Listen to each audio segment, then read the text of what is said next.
Hey everyone, welcome back to the show. Hello. So happy to be here today. Alice, I have a question for you. A very important question. Ooh, I love questions. What is it, David? Have you ever heard of a parrot that can't fly? A parrot that can't fly? That sounds like a contradiction. Like a fish that can't swim? No, I haven't. Well, today we're going to meet one. It's a truly unique creature from New Zealand. And I'm guessing we'll learn some new reading skills along the way? Exactly. Today we'll dive into an interesting passage about the Kākāpō, this amazing flightless parrot. We'll use it to practice finding key information, understanding tricky questions, and boosting your IELTS reading confidence. A flightless parrot. Okay, I'm already intrigued. Let's go. First, we'll read the passage together.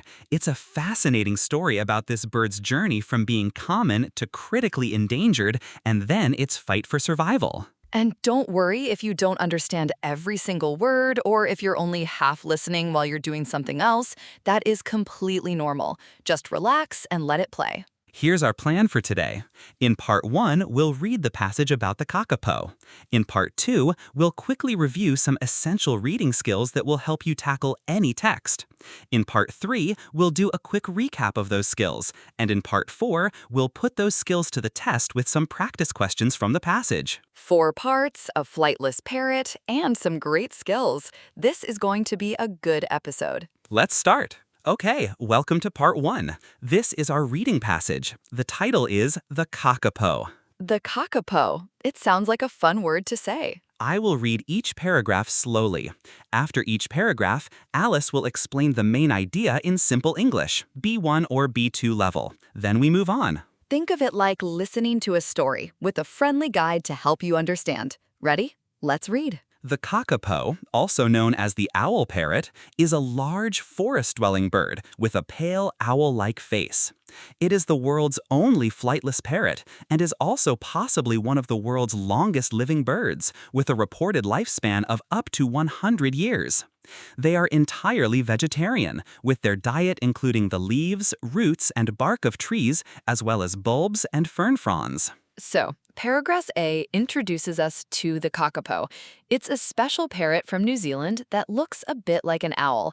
The amazing thing is, it can't fly. It's the only parrot in the world that can't fly. It also lives a very long time, maybe even 100 years. And it only eats plants, like leaves, roots, and bulbs. 2 things to notice. Flightless means it cannot fly. Vegetarian means it only eats plants, no meat. Say it with me. Flightless. Vegetarian. Kākāpō breed in summer and autumn, but only in years when food is plentiful. Males play no part in incubation or chick rearing. Females alone incubate eggs and feed the chicks. The 1 to 4 eggs are laid in soil, which is repeatedly turned over before and during incubation.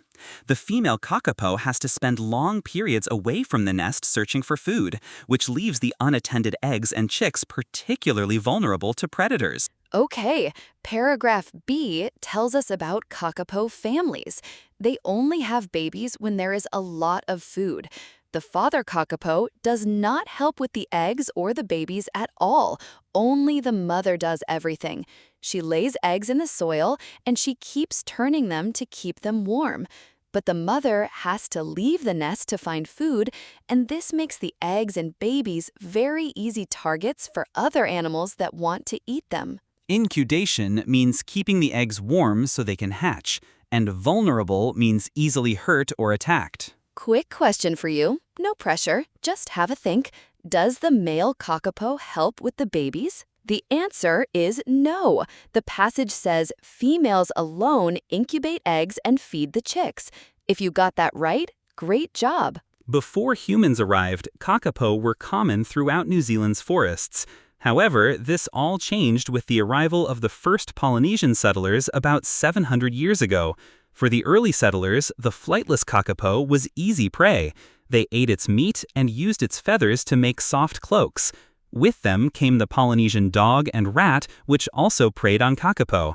The fall in Kākāpō numbers was accelerated by European colonization. Introduced species such as deer depleted the remaining forests of food. Other predators such as cats, stoats, and 2 more species of rat were also introduced. The Kākāpō were in serious trouble. This paragraph tells a sad story. Before people came, Kākāpō lived all over New Zealand. But when the first people arrived about 700 years ago, everything changed. Because Kākāpō couldn't fly, they were easy to catch. People ate them and used their feathers for clothes. These people also brought dogs and rats, which ate Kākāpō too. Later, more people came from Europe, and they cut down forests, destroying Kākāpō homes. They also brought new animals like deer, which ate the Kākāpō's food, and other dangerous animals like cats and stoats. So the Kākāpō were in big danger. Prey means an animal that is hunted and eaten by another. Depleted means greatly reduced in number or amount. You know, it's really sad how often human arrival affects native animals. It makes you think about how careful we need to be with nature. It certainly does. This paragraph really highlights the challenges the Kākāpō faced. In 1894, the New Zealand government launched its first attempt to save the Kākāpō. Conservationist Richard Henry led an effort to relocate several hundred of the birds to predator-free Resolution Island in Fiordland. Unfortunately, the island didn't remain predator-free.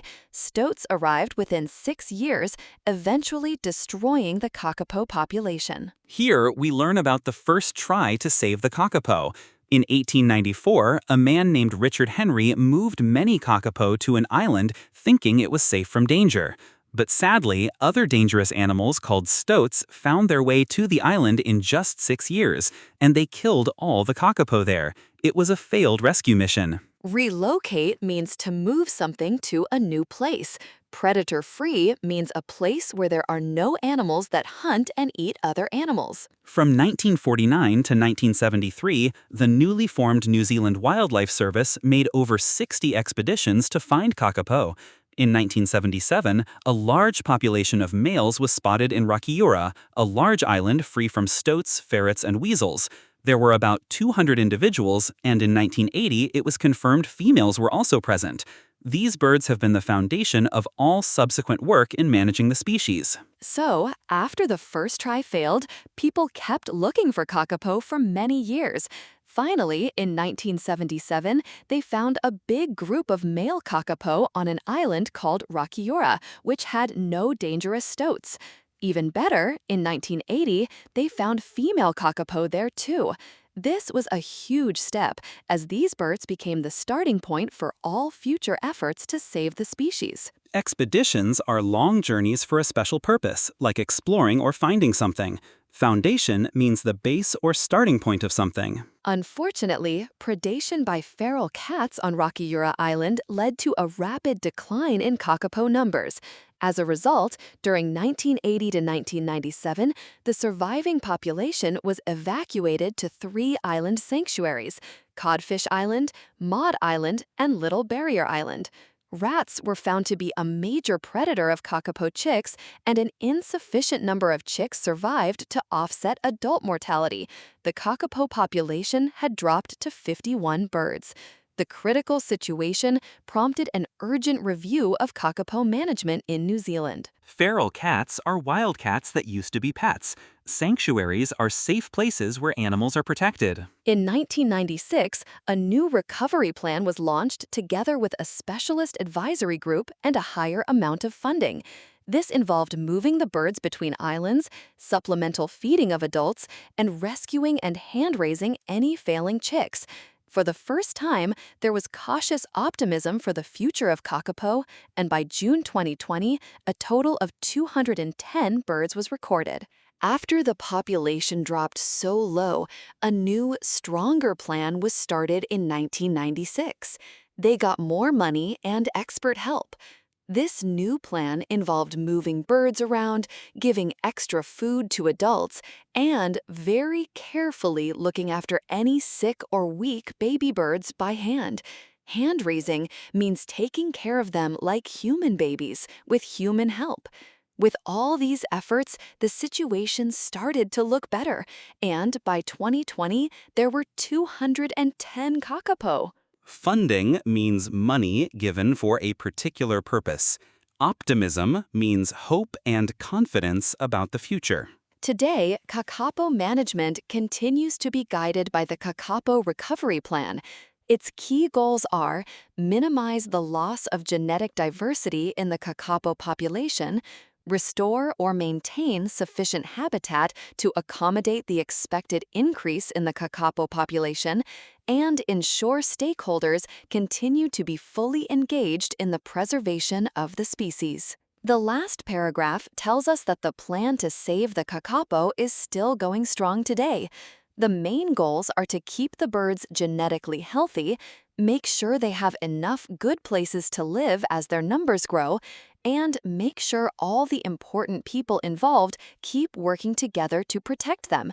Stakeholders are all the people or groups who have an interest or concern in the project. Okay, that is the full passage, 8 paragraphs telling the Kākāpō's story. Let's quickly remember the main points of each section in case your mind wandered anywhere along the way. Paragraph A. What is a Kākāpō? A flightless, long-living parrot. Paragraph B. How Kākāpō breed and the mother's hard job. Paragraph C. How humans and the animals they brought cause trouble. Paragraph D. The first failed rescue attempt by Richard Henry. Paragraph E. Finding Kākāpō again, especially females, on Rakiura Island. Paragraph F. More problems.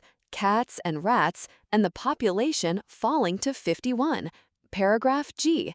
The new, successful recovery plan and the population growing. Paragraph H. The ongoing goals for the Kākāpō's future. So, that was our reading passage. How did you feel? Did you catch most of the story? If you didn't catch everything, that is completely normal, especially if you were half listening while doing something else. The goal was never to understand every single word. The goal was just to get the general story and the main challenges the Kākāpō faced. From a unique parrot to being in serious trouble, then finding hope and a plan for the future.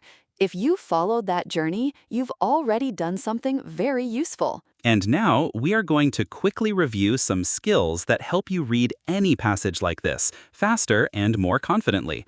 Let's go to part 2. Welcome to part 2. This is where we quickly review some essential reading skills that will make a big difference in your IELTS exam and beyond. These are the tricks of the trade, the secrets to understanding long texts without getting lost. Let's begin with skill 1. Okay, skill number 1, David? Skill number 1. Skim the whole passage first before you read carefully. Skim? You mean read it fast? Yes, very fast. Don't stop for difficult words.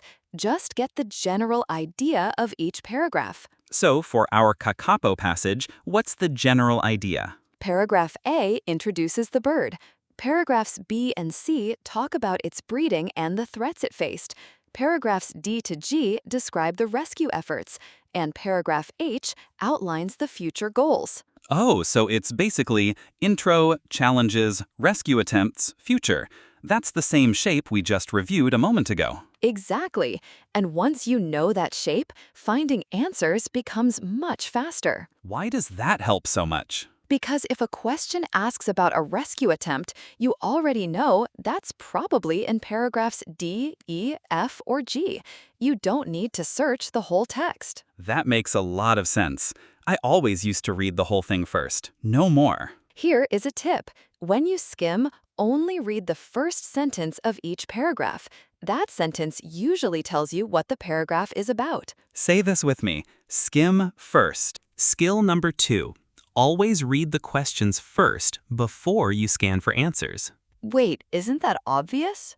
You'd think so, but many students start reading the passage in detail before they even know what they're looking for. So they waste time reading things they don't need. Exactly. If the question asks about the diet of Kākāpō, you already know which words to look for in the passage. So the question guides the reading, not the other way around. Perfectly said. The question is your map. Read the map before you start walking. The question is your map. Say it with me. The question is your map. Okay, skill 3. Scan for keywords. Don't read every word. Let your eyes jump to the important ones. What counts as a keyword? Names, numbers, dates, and unusual words. For example, in our Kākāpō passage, Richard Henry, 1980, Rakira Island, Polynesian settlers. So if a question asks about a specific year, I just scan for the numbers. Exactly. Your eyes move down the page quickly, like a camera, looking for the important things. Like a camera. My eyes are a camera. I love that. Numbers and dates are always easy to spot. If a question mentions 1980, your eyes will find it very quickly.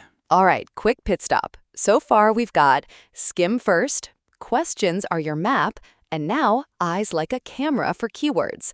3 down, 5 to go.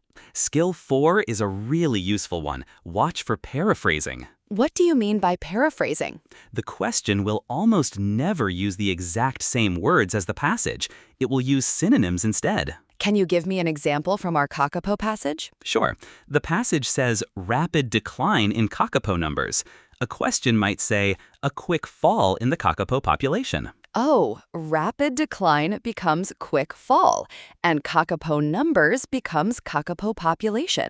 Exactly. Same meaning, different words. That sounds hard. It gets easier with practice, honestly. The skill is simply don't look for the same words, look for the same meaning. Say that again, David. I want to remember it. Don't look for the same words, look for the same meaning. Don't look for the same words, look for the same meaning. Say it with me. Skill 5, find the topic sentence. Usually, the first sentence of a paragraph tells you what the whole paragraph is about. So in paragraph F, the first sentence says, unfortunately, predation by feral cats on Rakiura Island led to a rapid decline in Kākāpō numbers. Right, so immediately you know this paragraph is about the problems on Rakiura Island and the decline of Kākāpō. So I don't need to read the whole paragraph carefully unless the question is about problems on that island. Exactly right. The topic sentence is like a sign on a door. It tells you what is inside before you open the door. Let's practice. Listen to this first sentence. What is the paragraph about? In 1894, the New Zealand government launched its first attempt to save the Kākāpō. The paragraph is about the first try to save the Kākāpō. That is paragraph D. Did you get it right? Skill 6 is the one that trips learners up the most, but it's really just a small logic puzzle. True, false, not given questions. Oh no, I always get confused with not given. Everyone does it first. Here is the key difference. True means the passage says the same thing as the statement. False means the passage says the opposite. Not given means the passage simply does not mention it at all. So not given does not mean false. It just means the passage is silent. No information. Exactly. The passage is silent. Say it with me. The passage is silent. And here's a little trick this question type likes to play. Sometimes the statement says all or every, but the passage only talks about some or only in certain conditions. That's usually a false. The statement went too far. Ooh, so watch out for words like all, every, always, never. Good tip. Okay, let me test you. Here is a statement. Male Kākāpō help feed their chicks. The passage says, in paragraph B, females alone incubate eggs and feed the chicks. So the statement says the opposite. That means it is false. Correct. Now try this one. Kākāpō eggs are green. The passage talks about the eggs being laid in soil and turned over, but it never mentions their color. So the answer is not given. The passage is silent about the color of the eggs. Perfect. You just used skill 6 correctly. Skill 7? Manage your time. If one question is taking too long, skip it and come back later. But isn't it bad to leave a question unanswered? It's worse to spend 5 minutes on one hard question and lose time for 5 easy ones. Oh, so one hard question can cost you many easy points? Exactly. Always guess something, mark it, and move on. You can come back at the end if you have time. A good rule of thumb, roughly 1.5 minutes per question. If you're still stuck after that, move on and come back later. And our last skill, skill 8, guess unknown words from context. You will never know every word, and that is completely normal. Oh, that is so good to hear. For example, imagine you don't know the word depleted in paragraph C, but the sentence talks about deer eating the remaining forests of food. So I can guess depleted must mean the deer greatly reduced or used up the food. I don't need the exact definition. I just need enough to understand the sentence. Exactly. Context is the words around the unknown word. Use those words as clues. Say this with me. Use context clues. And that is skill 8, and all 8 skills done. Wow, 8 skills. That was a lot, but I feel much more confident now. You should. These are real practical skills that every good IELTS reader uses. And the important thing is, these skills work together. Skim, read the questions, scan for keywords, paraphrasing, topic sentence, true, false, not given, time management, context clues. They are a team. All 8 working together. Let's go review them quickly. Welcome to part 3. Quick review, no pressure, just a fun recap. I'm going to quiz you, Alice. What's skill 1? Skill 1. Is it read every single word very slowly and carefully? Haha, no, that's the opposite. Skill 1 is skim first for the general idea. Right. Skim first. I knew that. Okay, my turn to quiz you, David. What's skill 2? Skill 2, read the questions before you scan. Okay, my turn again. Skill 3, scan for keywords, not full sentences. Good. How about skill 4? What should we always watch for? Watch for paraphrasing. Don't look for the same words, look for the same meaning. Excellent. And skill 5, what's that important sentence in each paragraph? Find the topic sentence. It's like a sign on a door. All right, you're doing well. Now the tricky one, skill 6. How do we handle true, false, not given? True means the passage says the same thing, false means the passage says the opposite, and not given means the passage is silent. Perfect. Only 2 left. Skill 7? Manage your time. Don't get stuck. And finally, skill 8? Guess unknown words from context. Use context clues. 8 skills. I think I got them all this time. Well, almost. You nearly said read every word at the start. That one doesn't count. I was warming up. Now, if you feel like it, try saying all 8 out loud yourself. No pressure. Even remembering 4 or 5 is great. However you did, that is genuine progress. 8 skills reviewed, quickly and clearly. Remember, you don't need to memorize the names. You need to do them. Skills are actions, not words. Now, the most important part, putting the skills into action. Let's go to part 4. Welcome to part 4, practice time. We are going to use our passage about the Kākāpō. Remember its story, from being common to critically endangered, and then the rescue efforts. And I will ask you real exam-style questions. Try to answer before we give you the answer, if you can. Say it out loud if you like. No pressure, though. Just listening carefully works too. After each question, we pause. Then we go back to the passage, look at the exact line, and explain the answer. Statement 1. There are other parrots that share the Kākāpō's inability to fly. Is this true, false, or not given? Let's look back at paragraph A. The passage literally says it is the world's only flightless parrot. The statement says there are other parrots that can't fly, which is the exact opposite of what the passage states. So the answer is false. Statement 2.